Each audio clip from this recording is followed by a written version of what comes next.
Hi folks, Aisha here. Welcome back to my YouTube channel. So the theme for today's message is be ready. Now, I don't know if you are ready for this, but ready or not, here I come. So before I read this, I had to read it again because I would have studied it before, but before I read it to share, I prayed. And I was like, God, I'm dealing with a story that so many other preachers or theologians or whatnot would have covered or share. And you kind of see the same recurring theme. So I was like, Lord, I need a fresh perspective. And let me tell you, God answered. So, the story I'm talking about is the parable of the 10 virgins. And are you ready? So, what I'm going to do, I'm going to read it. I'm sorry, I get excited. I'm going to read it. And we find it in Matthew chapter 25, verses 1 all the way to 13. And it says, Then shall the kingdom of heaven be likened unto 10 virgins, which took their lamps and went forth to meet the bridegroom.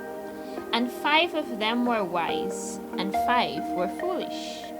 And they that were foolish took their lamps, and took no oil with them. But the wise took oil in their vessels with their lamps.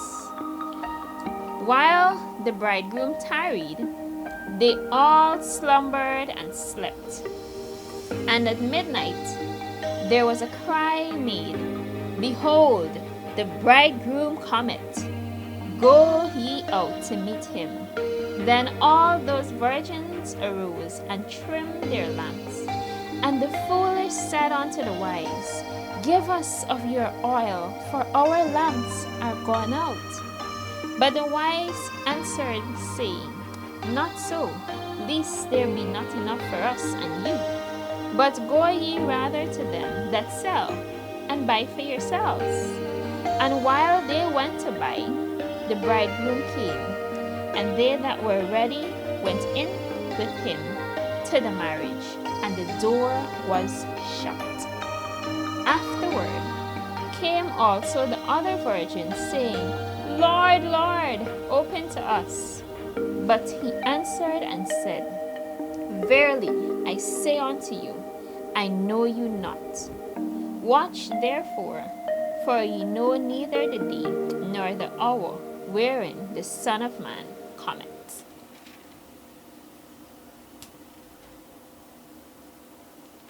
You saw that ending? You heard that ending?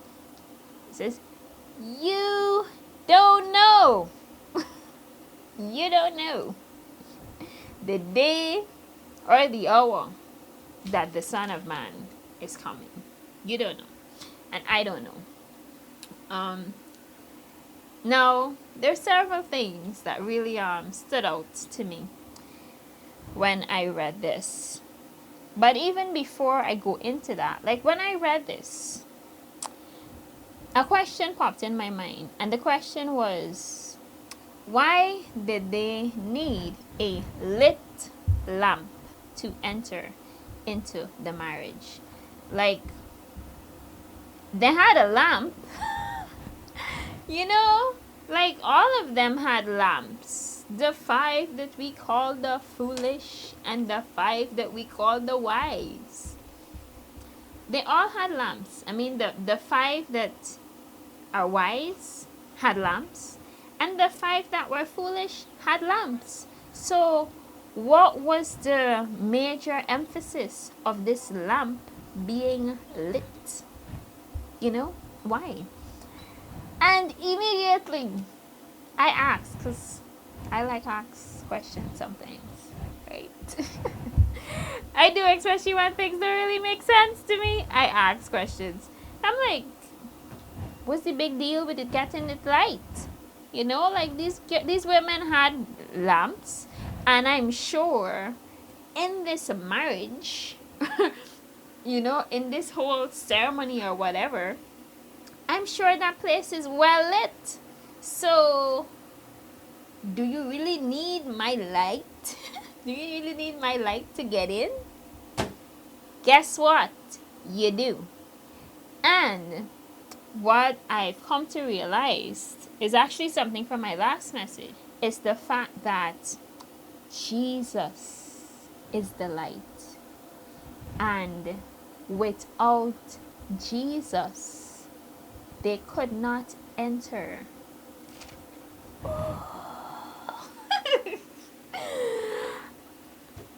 There's like, wow. I don't think I've ever heard it put that way. But then again, I probably have to check like some notes from way back when, because I like taking a lot of notes. So, but I don't think I've ever heard it put that way.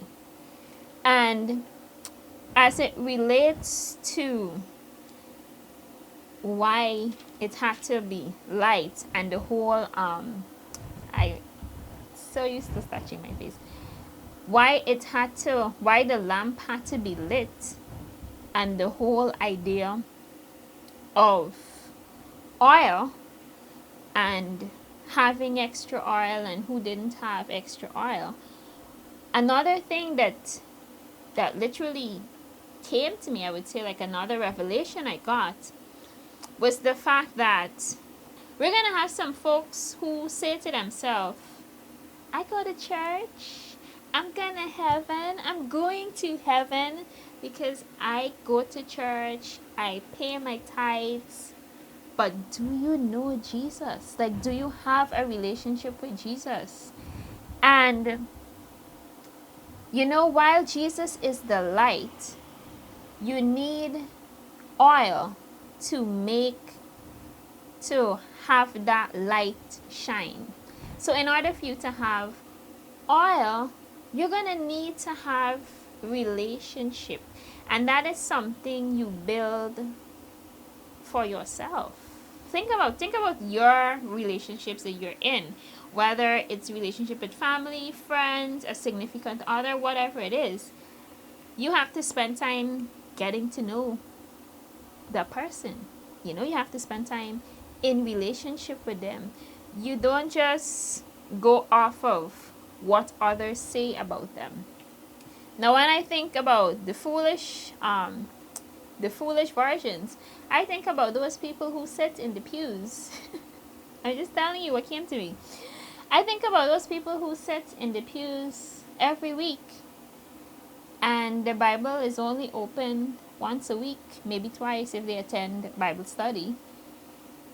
And the rest of the week, Jesus don't hear from them, They probably tell themselves that Jesus is a low maintenance friend, like I ain't gonna talk to you for like 3 months, but when I come in the church, we is like the best of friends.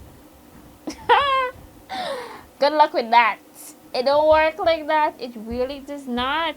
And it's like I'm reading this thing and I'm like, oh my God. I'm like, oh my God.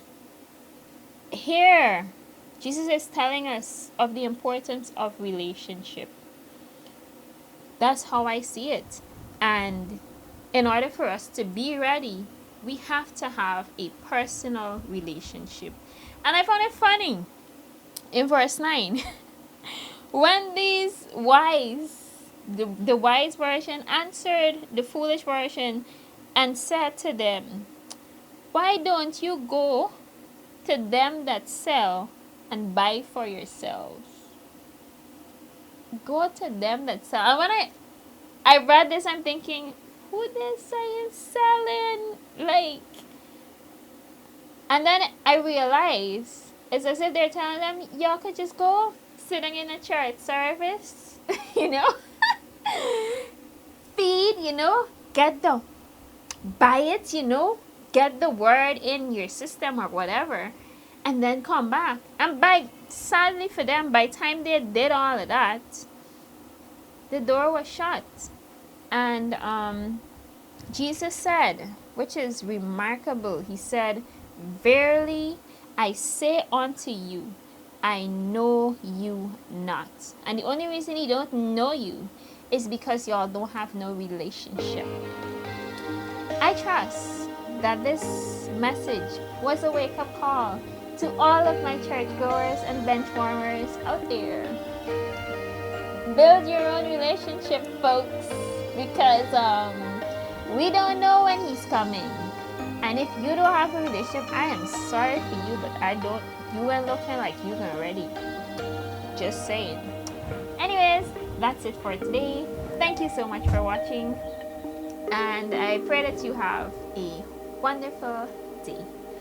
Bye, folks.